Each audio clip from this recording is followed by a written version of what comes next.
11:25 de la mañana. De La Habana. Los intelectuales invidentes debatirán sobre distintos géneros como poesía, teatro, cuento. En fin.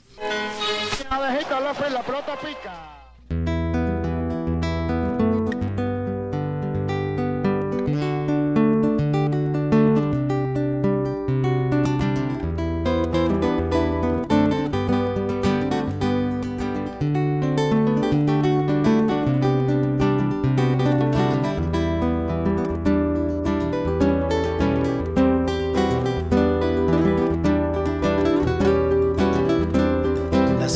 La sandunguera, el despelote y la gozadera, el relajo y el sal pa' afuera, la bronca, el lío y la piñacera, el chiste, el bonche, el cuero y la leva, el chisme, la intriga y la jodedera, la fiesta, la actividad, el motivo, el güiro, el golgorio, la tomadera, la borrachera. À l'image de Cuba, engagé depuis des décennies sur les voies possibles d'un développement soutenable et de portée planétaire, refusons de faire des générations futures les héritières d'un désastre global, maintes fois dénoncé.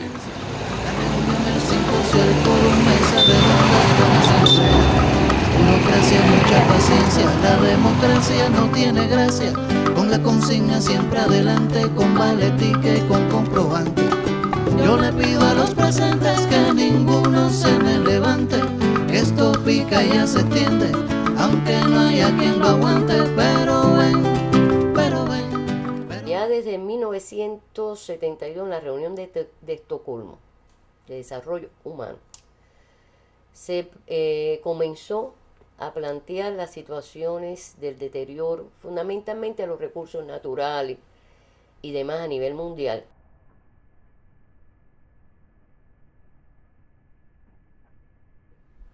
Y cada vez que había alguna reunión, pues se hacía más crítica, o sea, se hacía más evidente la situación de explotación irracional de los recursos naturales y, por supuesto, las consecuencias que estaba trayendo toda esa situación al medio ambiente global.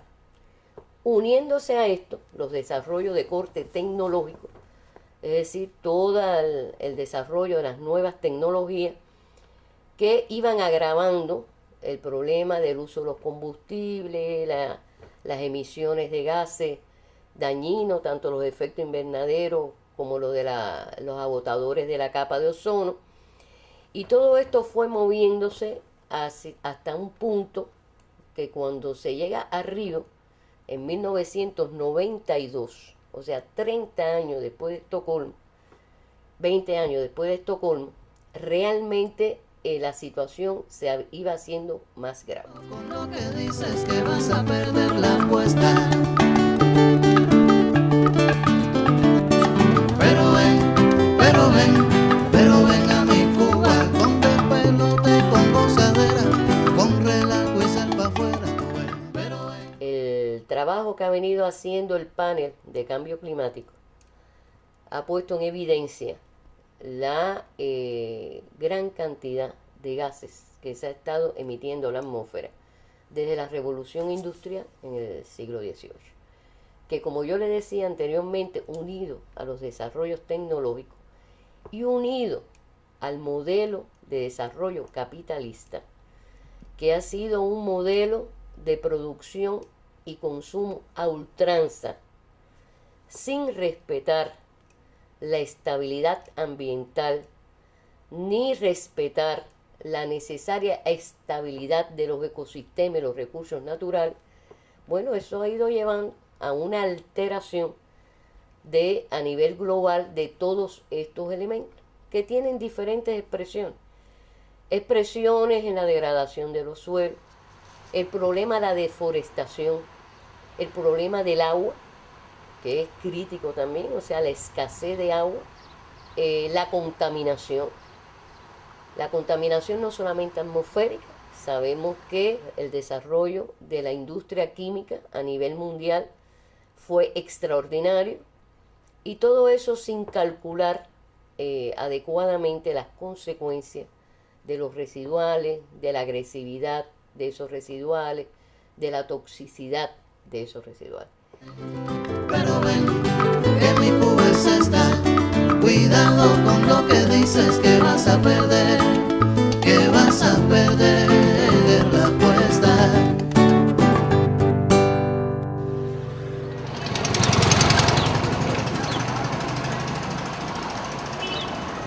Por otro lado, no podemos ver esta situación medioambiental al margen de los problemas económicos y sociales.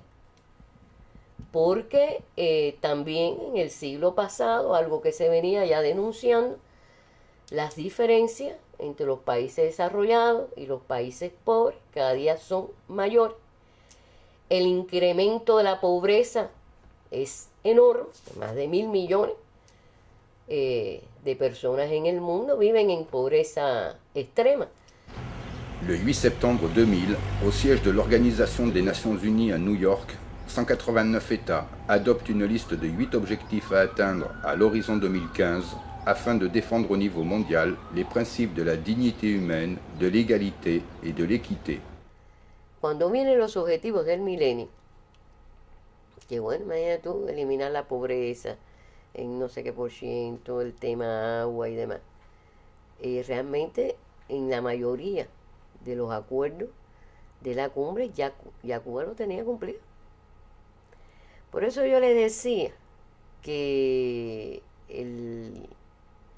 que no se ve a veces, no se entiende, que la grandeza del modelo nuestro, porque fíjate ahí, es un problema de que Cuba se trazó un modelo de desarrollo.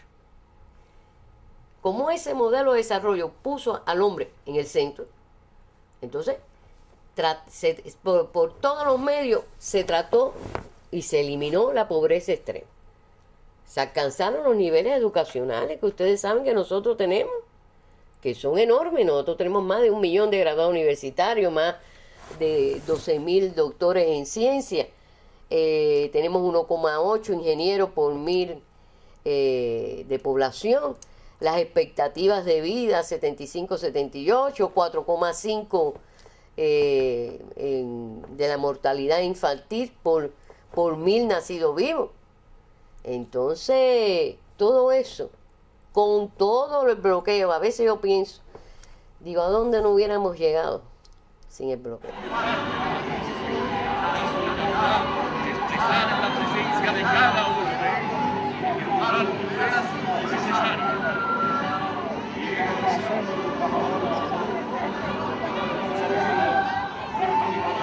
Nosotros como país subdesarrollado, pobre,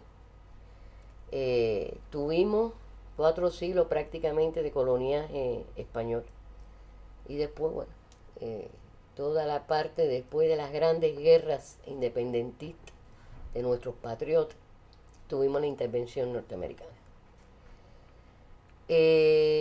Cuba fue saqueada, igual que muchos países del tercer mundo, de sus recursos naturales.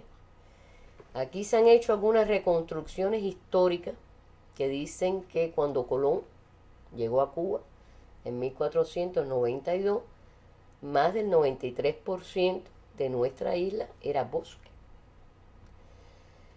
Cuando el triunfo frustrado de nuestras guerras independentistas en el 1902, nosotros teníamos el 52% de bosque.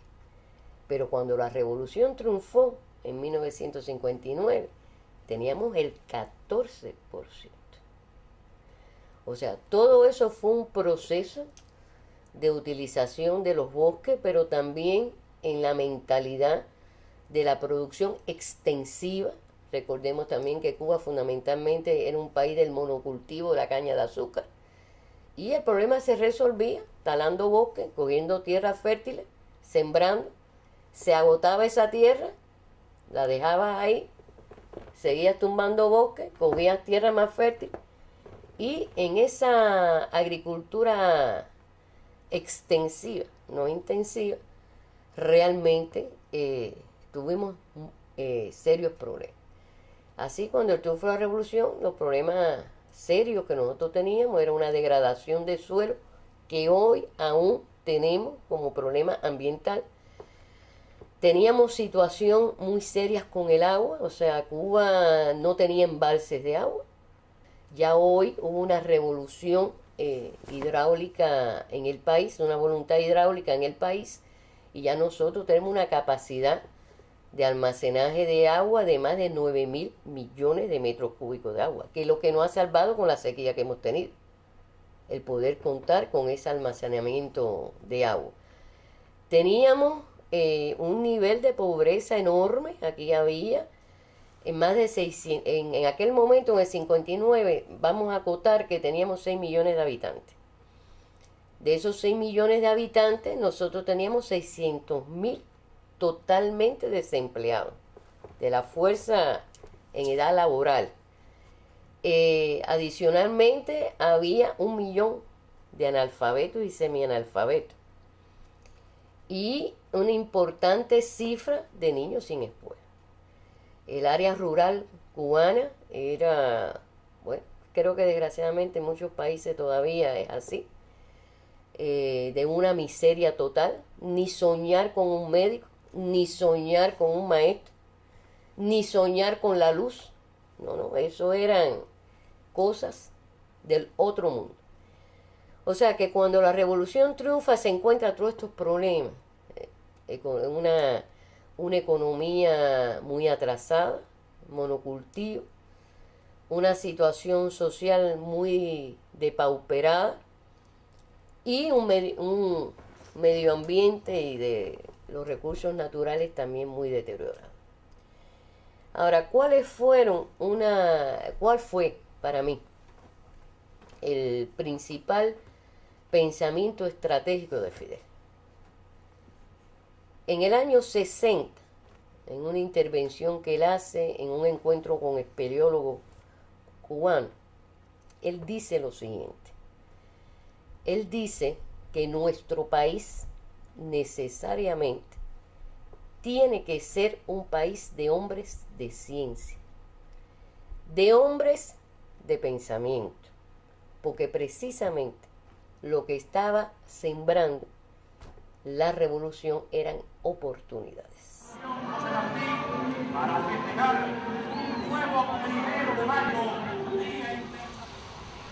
Entonces, lo que sí también, yo soy, bueno, como revolucionaria al fin, porque yo creo que todos los revolucionarios tenemos que tener un pensamiento positivo, soñar. Tú ahorita me decías soñar, sí tenemos que soñar. Tenemos que soñar, tenemos que plantearnos grandes metas. Tenemos que luchar si estamos convencidos. El problema es que estemos convencidos. Pero si estamos convencidos, hay que luchar por la humanidad, independientemente de que cada cual trate de elevarle su calidad de vida a su pueblo y demás. Hay que luchar por la humanidad y luchar convencido que en nuestras manos está lograr un mundo mejor.